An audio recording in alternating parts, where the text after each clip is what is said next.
There's a moment in life when you look in the mirror and feel it. A weight draped over your shoulders, heavy and silent. It's a weight you never chose, a story that you never volunteered to finish, yet somehow, here you are. Your mind races with questions you've never spoken aloud, questions that gnaw at the edges of your strength. Why do I feel so weak? Why do simple things look like mountains to me?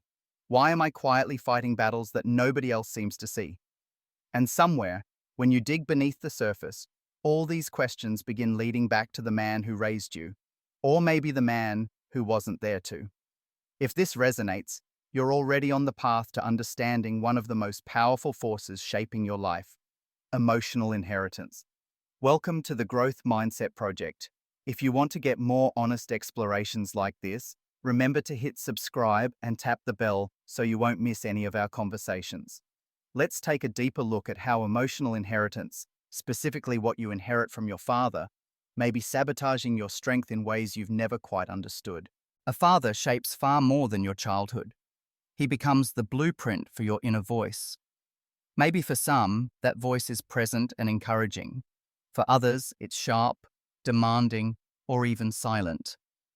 For you, perhaps it's the quiet critic that makes you hesitant to take a step, or the voice that makes you shrink when the world calls you to rise. This voice doesn't just appear from nowhere. It's the product of what you unconsciously absorbed, the emotional inheritance you received long before you could speak.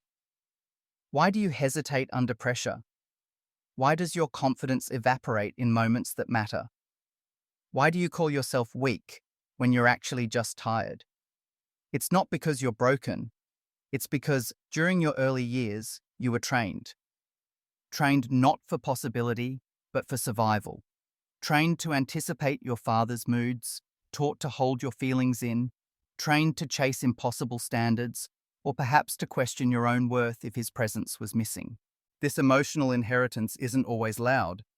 Sometimes it's the silence after an outburst, the shift in energy when you let your guard down, the anxiety that creeps in whenever you think you're not enough, the avoidance tactics learned in a home where walking on eggshells was a daily requirement. When love meant pleasing him, strength meant numbing out. If mistakes weren't forgiven, you learned to hide yours. If be tough was the golden rule, you learned that admitting pain was weakness. Think for a moment. How much of your story is shaped by trying to solve someone else's emotional puzzle rather than exploring your own? That's not a sign of weakness.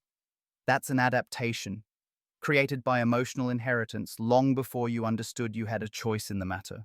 But here's the most important part. What kept you safe back then is what restrains you now. If you realize this is you, pause and hit the like button. Comment below. What's something you feel you inherited, not chosen? Let's break the silence together. So many call indecision humility, avoidance peace, or isolation strength. You learn to expect little and call it realism, to hide your truest self and call it personality. Ask yourself, are these really choices? Or are they borrowed patterns, emotional hand-me-downs? Your relationship with your father quietly became the template for your self-relationship. If he dismissed dreams, you mistrust your own. If he never expressed pride, you search for validation endlessly. If he avoided emotions, you bottled yours up, letting them become too overwhelming to handle. If he battled his own fears, now you hear them as background noise in your own mind. Emotional inheritance is not about blaming, it's about seeing, honestly and clearly, the powerful imprints left behind by a parent's unresolved pain. Popular advice says, just be confident. But if you were raised to believe too much feeling was dangerous, that advice rings hollow. For you, confidence felt like stepping onto unstable ground. But just because patterns were passed down doesn't mean they must be your future. With awareness, you can choose differently, even if the script written by your father's limitations has been strong and silent in the background for years. The truth is, the moment you ask, wait, is this who I really am? That's the start of transformation.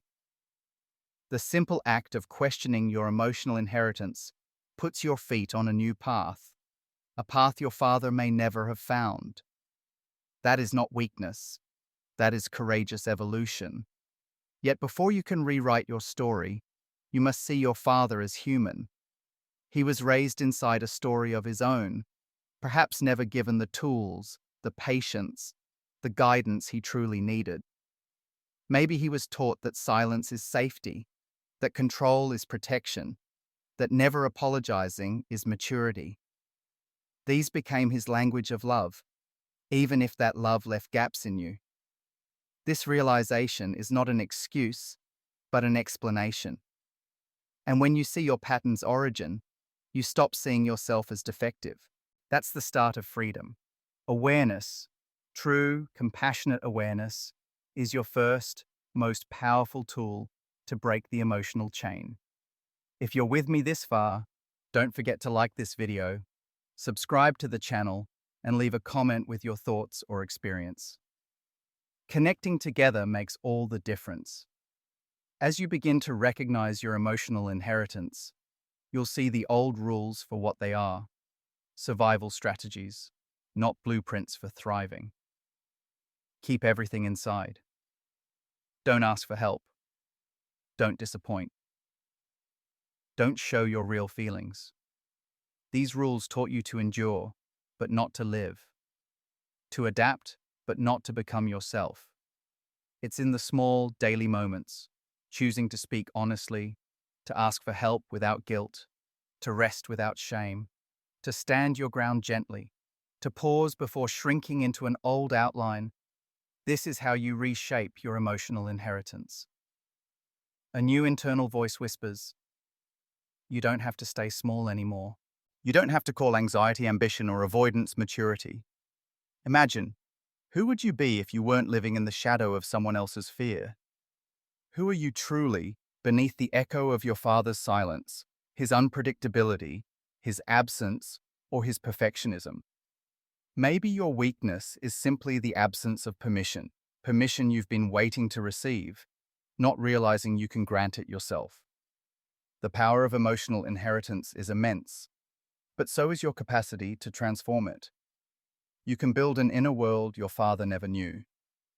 You can develop a strength rooted not in denial or silence, but in awareness, compassion, courage, and honesty.